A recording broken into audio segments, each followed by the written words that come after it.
With that truth or with that belief system, knowing that a buyer doesn't really want you, but they do want your leadership team, how do you keep your leadership team associated with the company? Well, you try to tie them down economically. And we call this a stay bonus. So what it does is essentially saying, if we have substantial change in ownership, here's what's going to happen. You're going to get 6 months to a year's worth of salary if you stay and help the buyer go through the transition.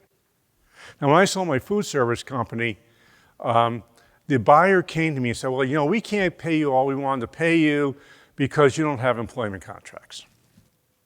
And I said, well, that's really not true. We don't have a formal employment contract, but we have stay bonuses.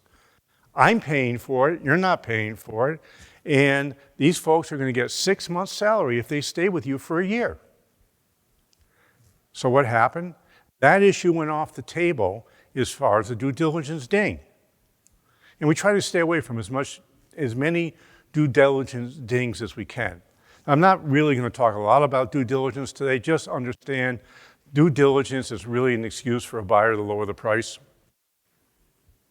And they will do everything they can. Due diligence often has a good cop, bad cop sort of thing going in.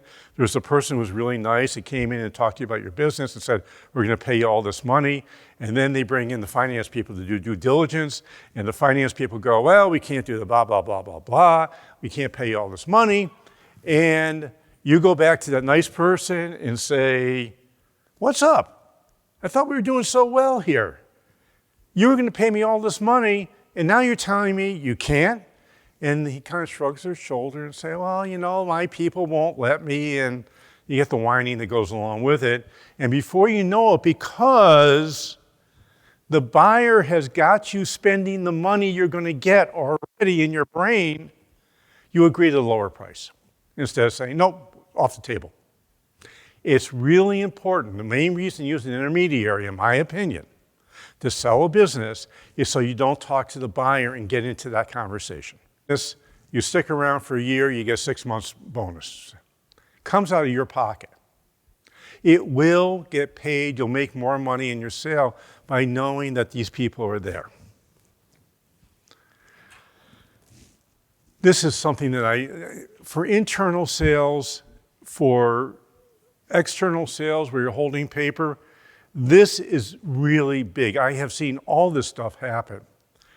I have somebody I know who did not resign as their officer role when they sold the company.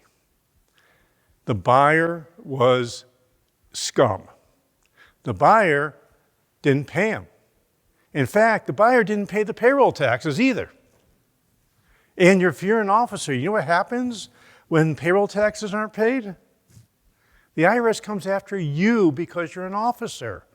If you are going to sell your business or a client is going to sell their business, you must ask them to resign all responsibilities within the company the second the business is sold. It's just dangerous to keep it. Your sale documentation is important. What are you going to be liable for? If something goes wrong with the sale of the business and you've not been clear about what the problems are in disclosure, you will get sued and you will likely lose, or you're going to settle. Don't hold paper unless you have to.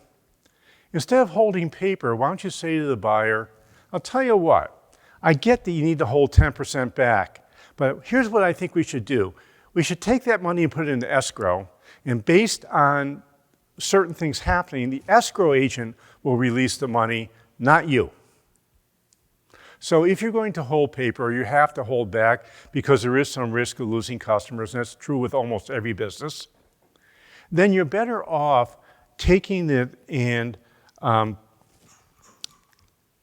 make sure that you aren't holding paper and you're not going to do that. And finally, if you're going to be a bank, act like a bank.